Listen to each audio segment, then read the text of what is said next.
Selamat pagi Pak Pendeta. Selamat Shalom. pagi, Shalom. Dari Pak Ferdi ini bertanya Ya. soal anak-anak Allah yang menghampiri anak-anak perempuan manusia Ya. dan mengambil istri yang terdapat dalam Kejadian 6 ayat 2. Nah, anak-anak Allah ini siapa Pak Pendeta? Apakah malaikat dan apakah malaikat bisa menikah? Iya. Baik, terima kasih ya saudara-saudara yang diberkati oleh Tuhan Yesus Kristus. Anak-anak Allah dalam Kejadian 6 ayat 2 ini pertanyaan yang menarik ya. Siapa mereka ini? Apakah mereka ini malaikat, saudara-saudara? Memang dalam kitab Ayub pun sempat disinggung ya, bahwa terkadang memang malaikat disebut dengan istilah anak-anak Allah. Ini di Kejadian 6 ayat berapa, Kak Ellen? Dalam Kejadian pasal 6 ayat 2. Iya. Maka anak-anak Allah melihat bahwa anak-anak perempuan manusia itu cantik-cantik. Lalu mereka mengambil istri dari antara perempuan-perempuan itu. Siapa saja yang disukai mereka. Nah memang Pak Ferdi dan semua pendengar juga kawan-kawan di Facebook, siapa anak Allah di dalam Kejadian 6 ayat 2 ini? Apakah itu ada malaikat dan lain sebagainya? Memang berkaitan dengan ini ada macam-macam penafsiran ya tentang anak-anak Allah ini ya saudara-saudara.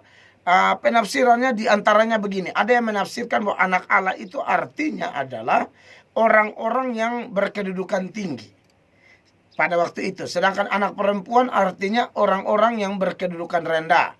Tapi kalau kita pelajari lebih cermat, kita pelajari lebih dalam, ternyata tidak ada dasar untuk penafsiran seperti itu ya. Karena dalam kitab suci memang kata-kata itu tidak pernah diartikan seperti itu. Bahwa tidak ada bagian firman Allah yang kalau anak Allah itulah orang-orang kedudukan tinggi. Anak-anak manusia itulah orang-orang kedudukan rendah. Tapi ada kelompok tertentu yang memaksakan penafsiran demikian. Dan itu sama sekali tidak punya dasar kitab suci. Lalu ada seperti yang Pak Ferdi bilang ini bahwa anak Allah itu artinya malaikat. Sedangkan anak perempuan manusia artinya manusia. Jadi di sini memang dianggap bahwa anak Allah di sini dan anak perempuan menikah, kawin mawin, itu perkawinan antara malaikat dan manusia, saudara-saudara. Nah, hal-hal yang dianggap mendukung pandangan ini diantaranya memang seperti yang saya bilang tadi, kadang-kadang malaikat itu disebut dengan istilah anak Allah. Anda bisa catat ayatnya. Saya tidak akan baca semua tentu. Pak Firdi catat ya di dalam Ayub pasal 1 ayat 6, Ayub pasal 2 ayat 7, Ayub pasal 38 ayat 7. Lalu juga dalam kitab Daniel misalnya, dalam Daniel 3 ayat 25, Daniel 3 ayat 28, semua ayat yang saya sebutkan itu di situ seperti menyinggung bahwa malaikat itu disebut dengan istilah anak Allah. Mungkin gara-gara ada istilah ini, maka ada penafsir yang mengatakan, oh berarti Kejadian 6 ayat 2 itu memang adalah perkawinan antara malaikat dan manusia. Ditambah lagi ada penafsiran juga yang mengatakan ada ayat dalam 2 Petrus 2 ayat 4 dan Yudas ya. Dan Yudas yang dianggap menunjuk pada saat itu ya, 2 Petrus 2 ayat 4 itu. Lalu dalam Yudas itu kita belajar bahwa dia bicara tentang malaikat-malaikat yang jatuh. Maka dianggap waktu malaikat jatuh itulah terjadi perkawinan lah dengan manusia ya. Tapi saudara-saudara, menurut saya bahwa ayat-ayat ini tidak menunjuk ke sana. Kalau 2 Petrus 2 ayat 4, lalu dalam Yudas itu ada singgung kejatuhan malaikat, itu bukan bicara tentang mereka turun lalu kawin dengan anak-anak manusia, tapi itu kejatuhan malaikat-malaikat yang berdosa. Karena dalam 2 Petrus 2 ayat 4 mengatakan jelas-jelas malaikatnya dilemparkan gara-gara berdosa dan akan dihukum gara-gara dosa. Di Yudas juga mengatakan begitu. Mereka melewati batas-batas kekuasaan yang ditetapkan kepada mereka. Jadi tidak merujuk kepada mereka turun untuk kawin dengan manusia. Itu tidak benar. Dan kemudian mereka anggap bahwa dari perkawinan antara malaikat dan manusia inilah kemudian muncul dalam Kejadian pasal 6 itu ya, di ayatnya yang keempat ya. muncullah anak-anak raksasa, dikatakan demikian. Makanya ayat 4 dari Kejadian 6, pada waktu itu orang-orang raksasa ada di bumi dan seterusnya. Nah, dianggap bahwa hasil perkawinan malaikat dan manusia inilah memunculkan raksasa. Dalam tradisi-tradisi Yunani memang ada tuh perkawinan dewa dan manusia, muncullah Hercules, lalu lain sebagainya. Alkitab tidak ajarkan begitu, saudara-saudara, ya. Nah, kemudian kekasih Tuhan, menarik kalau kita belajar lebih dalam lagi, saudara-saudara. Ada hal-hal yang tidak memungkinkan kalau ini adalah perkawinan antara malaikat dan manusia. Kenapa? Seperti yang Pak Ferdi ditanyakan, apakah malaikat juga kawin? Yesus mengajarkan malaikat tidak kawin-mawin, ya. Dan nanti kalau kita di sorga, kita sudah seperti malaikat. Dan sorotannya ialah tidak kawin. Makanya dalam Injil Matius pasal 22, ya. Mari kita perhatikan data pembandingnya, data yang menjadi dasar tidak memungkinkannya bahwa Kejadian 6 ayat 2 itu adalah pernikahan malaikat dan manusia. Kenapa? Karena malaikat tidak kawin-mawin, ya.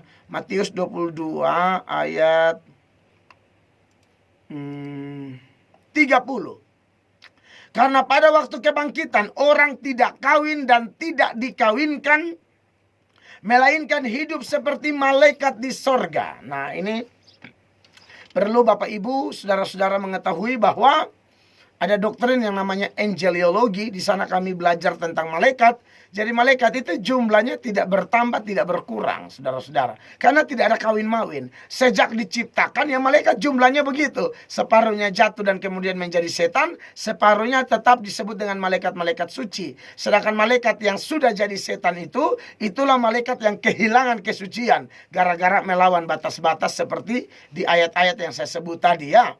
2 Petrus 2 ayat 4, lalu Yudas itu. Nah, saudara-saudara yang dikasihi oleh Tuhan Yesus Kristus, jadi jelas bahwa pandangan tersebut tidak memungkinkan, ya. Lalu ayat 2 itu mengatakan bahwa mengambil istri, ya, bukan sekedar melakukan hubungan seks. Ya, ini lebih-lebih tidak mungkin dilakukan oleh malaikat, mengambil istri, ya.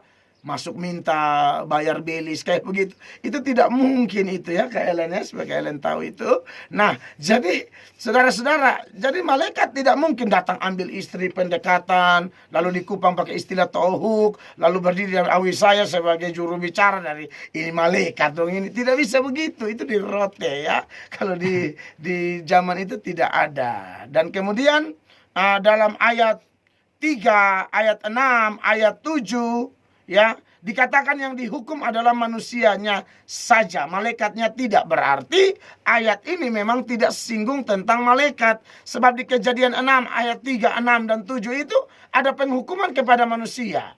Lalu kalau memang malaikat, mana malaikatnya? Kan tidak ada. Maka jelas ini tidak bisa dibenarkan. Lalu sekarang kita bertanya, kalau begitu anak Allah di situ menunjuk kepada siapa, saudara-saudara? Dengar, anak Allah di sini menunjuk kepada orang percaya, ya, yang dalam hal ini kalau kita pelajari setelah Habel mati dibunuh oleh Kain, Abraham ini kemudian Tuhan berikan Set. Dari keturunan Set inilah, saudara-saudara, muncullah generasi orang percaya, muncullah anak-anak Tuhan. Nah, anak-anak Tuhan ini yang kemudian seiring berjalannya waktu mereka mulai bengkok. Sedangkan anak-anak perempuan manusia menunjuk kepada orang-orang yang tidak percaya, yaitu keturunan Kain, yaitu orang-orang yang di luar keturunan Set. Jadi ada grup anak Tuhan dari garis keturunan Set, grup orang-orang jahat dari garis keturunan Kain. Inilah yang kemudian mereka melakukan kawin campur, ya. Dan kita bisa melihat data-data di Alkitab yang menunjukkan bahwa pandangan ini benar. Bahwa orang percaya memang selalu disebut anak Allah, ya. Misalnya dalam Ulangan 14 ayatnya yang pertama, di sana dikatakan dengan jelas. Saya baca dulu, ya, beberapa ayat supaya kita jelas nih persoalan ini, ya.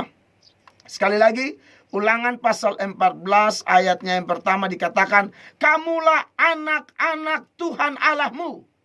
Dan seterusnya, ya. Jadi istilah anak Allah bukan hanya ada dalam perjanjian baru. Yohanes 1 ayat 12, siapa yang menerima Yesus dia akan disebut anak Allah. Dari zaman dulu grup orang percaya sudah diberi istilah anak-anak Allah. Ya, di dalam Yesaya juga demikian ya. Yesaya pasal 1 misalnya. Mari kita lihat Yesaya pasal 1 ayat 2 misalnya. Dengarlah hai langit dan perhatikanlah hai bumi. Sebab Tuhan berfirman, aku membesarkan anak-anak dan mengasuhnya. Tetapi mereka memberontak terhadap aku. Ayat 3. Lembu mengenal pemiliknya, tetapi Israel tidak. Keledai mengenal palungan yang disediakan tuannya, tetapi umatku tidak memahaminya. Jadi umat di sini disebut dengan anak-anak, saudara-saudara. Jadi memang istilah Perjanjian Lama banyak sekali yang menuturkan bahwa anak Allah itu ya orang percaya, umat Tuhan. Saya tambah lagi, kalau Perjanjian Baru banyak ya. Kita yang Perjanjian Lama aja, karena ini konteksnya PL, Perjanjian Lama. Hosea 1 ayat 10 misalnya ya. Hosea pasal 1 ayatnya yang ke-10, saudara-saudara, dikatakan, tetapi kelak jumlah orang Israel akan seperti pasir laut yang tidak dapat ditakar dan tidak dapat dihitung. Dan di tempat di mana dikatakan kepada mereka, kamu ini bukanlah umatku, akan dikatakan kepada mereka anak-anak Allah yang hidup. Jadi kekasih-kekasih Allah, maka jelaslah sudah bahwa Kejadian 6 ayat 2 bukanlah perkawinan malaikat dan manusia, karena tidak memungkinkan. Yang memungkinkan adalah inilah perkawinan anak-anak Tuhan, anak-anak atau grup orang percaya dengan grup orang tidak percaya. Dan sampai hari ini memang larangan ini Tuhan buat. Tidak boleh perkawinan beda iman atau beda agama. Ya, kira-kira itu jawaban saya. God bless.